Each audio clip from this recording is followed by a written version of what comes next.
Let's bring in Tim McMahon, ESPN NBA reporter, and he joins us on the program. I guess the Knicks are back, Tim. You just hire, a player's dad, and you could finally get somebody to sign with the Knicks. So is this great news for Jalen Brunson, I mean, it's the Knicks? absolutely great. Yeah, great. I think it's great news for Jalen Brunson for sure. And I do think you're oversimplifying things a little bit with Rick Brunson being hired as assistant coach. It's not Hmm. like he's a nobody. It's not like he doesn't have deep connections to the Knicks. And this is the reason, part of the reason that the Knicks were always considered at least somewhat of a threat. Leon Rose, former power agent. Rick Brunson was his first client. He represented Jalen Brunson on his rookie deal. Rick Brunson's known Tom Thibodeau since Tibbs was coaching at Salem State, and Rick Brunson was at Salem High. This will be the third time that he's been on Tibbs' staff. But look, they're not getting Jalen Brunson just because of all those ties. They're not getting him just because they're saying, "Hey, you come here. The ball's in your hands. You are our primary playmaker. You are our starting point guard. You don't have to be in a shadow." They are getting him because they are going to put more than $100 million on the table. They are outbidding the Mavericks by a significant margin. And, especially when you have the other factors on your side, the money talks. Why is Dallas letting him go? Dallas is letting him go because, frankly, it got to a point, or it will get to a point since negotiations haven't started yet, Hmm. where the money's just too much for the Mavs' taste. I was told they were more than comfortable going 5 years for him. He definitely was priority number one going into the offseason. They felt like a fair comp was, quote, more than Fred Van Vliet money. So you're talking 22, maybe 23 a year.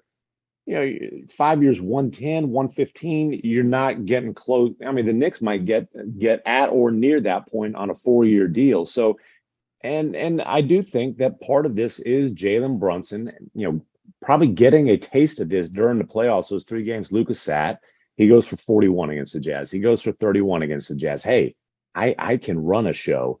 And that is something that the Mavericks could not offer him. They're not going to take the ball out of Luca's hands to feature him. He fit very well next to Luca, but you can't blame a young ascending player for wanting more for himself, both financially and in terms of role. Yeah, but the Mavs can't afford to have less talent surrounding Luca.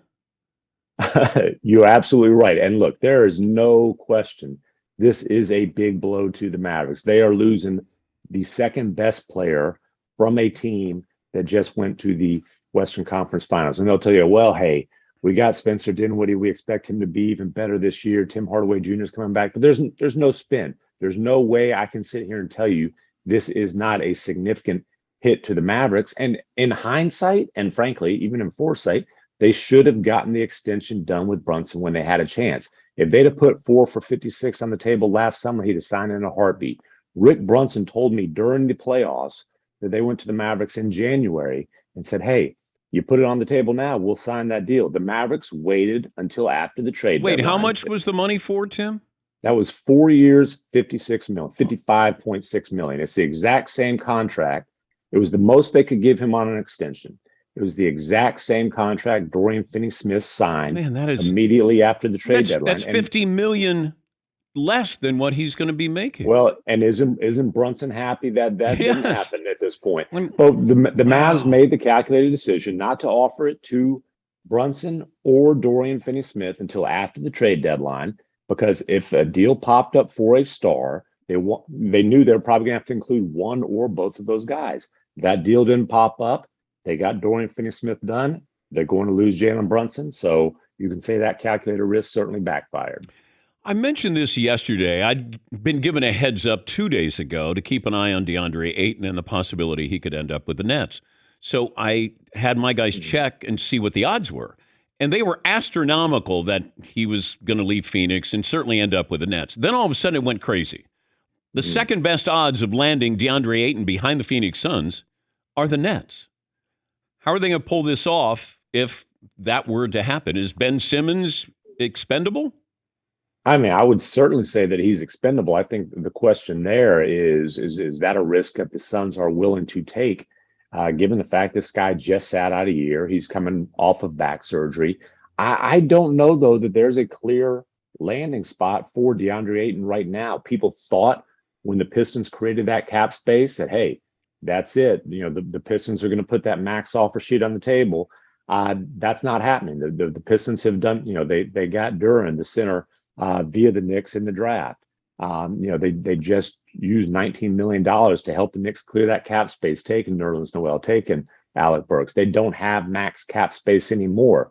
Certainly the Nets have been mentioned as a potential sign and trade destination. I've heard rumblings about the Raptors. I've heard rumblings about the Spurs, but I can't sit here and tell you that I have a good feel on where DeAndre Ayton is going. I'm not certain that he does.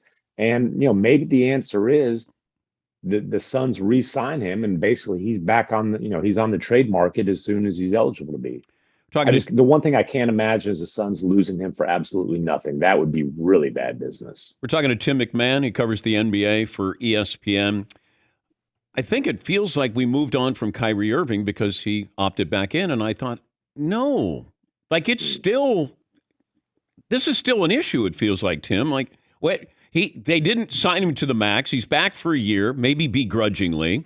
You got Durant, who's there for 4 years. I don't know. What your thoughts on Kyrie, that he's back for a year? Is this a story that we move on from right now? Well, I just appreciate Kyrie daring to go in a different direction by not volunteering to take a $30 million pay cut. I mean, what a revolutionary this guy is. No, honestly, him opting in, I think probably increases the likelihood that that he could get traded, because a sign and trade where he's signing a multi-year contract at max money, oh boy, that's a big commitment from another team. Now, the fact that he is an expiring contract that you can, the talent is obvious. Nobody ever has questioned Kyrie Irving's talent, but the desire to commit to him, given the lack of dependability, is frightening. And with him being on essentially a 1-year deal now, that isn't a factor. Certainly, I think the Nets have made it clear that they want no part of a long-term commitment. So I certainly would not be surprising if he ends up being moved at some point. I don't know if it's this summer or before the deadline, but no, that story's not over. Felt like the Lakers were desperate. Are the Lakers desperate? I would say when you have LeBron James, who is still playing at the level that he has, and knowing how much pressure he puts on a franchise to go all in for competing for championships, yes, you're desperate. Again, you talk about difficult decisions. Oh, Russell Westbrook wants to make $47 million this year. Do you think anybody else is giving him that kind of money? Of course he's gonna opt in. Yeah. And that's not the best route for the Lakers. We'll see if he ends the season in LA. They've got to figure out how to make that work. I did laugh when Darvin Ham during his opening press conference says, we want Russ to get back to playing championship caliber defense. I'm trying to find maybe like his high school film. I don't know when the last time he played championship caliber defense was. Well, you're a little snarky here, Tim. I like it. There are people who, with the Lakers, said that Russ refused to play defense last year. Like, he gave no effort whatsoever. And you're bringing in a hard-nosed guy in Darvin Ham. I know he said all the nice things, but it felt like you got to say nice things before we ship you out of town. I don't know what you can do.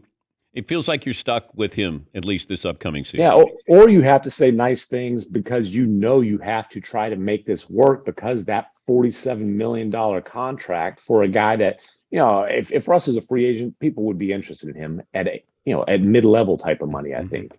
It's just going to be so difficult to move him unless it's a buyout situation. So you're Darvin Ham. You realize, hey, it's very likely this guy's on the roster. I really need to try to make this work. So, the way to do that's not going in and being disrespectful and calling him out. But he called him out in a very polite, encouraging manner, by emphasizing the defense. Because you say, people in LA last year said that Russ didn't even try on defense. Well, guess what? You can find people who said that in Washington and in Houston and in Oklahoma City. I mean, there's a little bit of a trend here. John Wall to the Clippers. It feels like, given everything that's happened, that was one of those. Oh, and John Wall went to the Clippers. I like it. If there's not that much risk, And maybe he has pride that he wants to prove that he can play championship, style basketball here. How does this work with the Clippers? Yeah, I like it. And again, similar to Russ, nobody wanted to pay him 47 million. But for that the taxpayer mid-level, about $6.5 million, I think it's very good value. He didn't play much for the Rockets, obviously, but in those 40 games, he proved he can still produce. Now he's going to come into LA, and obviously that's Kawhi Leonard's team, and then it's Paul George. What they've really been missing is a playmaker, is kind of a table setter. John Wall, throughout his career, has been one of the best passers in the NBA. And, I think that's the attraction for the Clippers. You come in, you get a pure point guard. Now, he's also used to being a guy who, is a primary scorer. He's going to clearly have to take a step back as far as that goes. But he is as healthy as a guy who, is his age with his injury history can be. I think the fact he sat out all of last year can only be a benefit to him. He was working out, gave him a chance to really focus on his body. And again, for $6.5 million, I think it can be a really good value signing for a Clippers team that rightfully expects to be contenders this year. Any changes with the Warriors? The question is, how many of their guys can they keep? Kevon Looney is the priority. There is significant interest in Gary Payton II around the league. I think Otto Porter Jr., there's going to be interest in him around. And the thing is, we're talking about guys who... And Wiggins? Wiggins, I think it's fairly likely they get an extension done. He'll certainly be back on the team. But, with the guys, their key complementary players, the Looneys, the Paytons, the Porters, every dollar they pay them, you multiply it by 7 because they're so deep into the luxury tax. So, they make a lot of money. Those championship runs generate a lot of revenue, but the most expensive payroll in basketball history, the price is only going to go up. The craziest thing that could happen in free agency is what? The craziest thing that could happen in free agency. Again, Is there a rumor out there that you'd go, wow? There's not one just off the top of my head right now, but I do think that the DeAndre Ayton situation that we discussed is by far the biggest wild card. And this is a guy who was the number 1 overall pick. I think if you line him up next, the last 2 decades worth of number 1 overall picks, he's somewhere in the middle. He's a huge piece of a team that went to the finals, followed up with having the best record in the league. And it doesn't seem like the Suns are real interested in having him back. So that's a very unique situation. And he's young, coming off his rookie deal. So if he lands somewhere else, I do think he's a guy, if it's a Toronto, for example, I think he's a guy that can really push Toronto into being a legitimate threat into the Eastern Conference. What about Zion? Any issues of the Pelicans? Is there a holdup? And what is the holdup for signing him to the max? Yeah, I think at this point it's just about what's the language in the contract. You go back, for example, with Joel Embiid coming off the rookie extension. That's obviously the comp in terms of the talent is unquestionable, but you're worried about how many games he's missed, the durability. So what kind of protection can the Pelicans get inserted into the contract if he misses a lot of games? And look, Kristaps Porzingis was another example. The Mavs maxed him out with no injury protection whatsoever. So that's really the only potential holdup. Zion's made it clear that he's happy to be in New Orleans, especially after the Pelicans made the moves they did last season. The Pelicans clearly want to keep him. So, we'll see what the language in the contract ends up looking like. Always great to talk to you, Tim. Thanks for joining us. Appreciate you having me, Dan. That's Tim Macmahon, ESPN NBA reporter.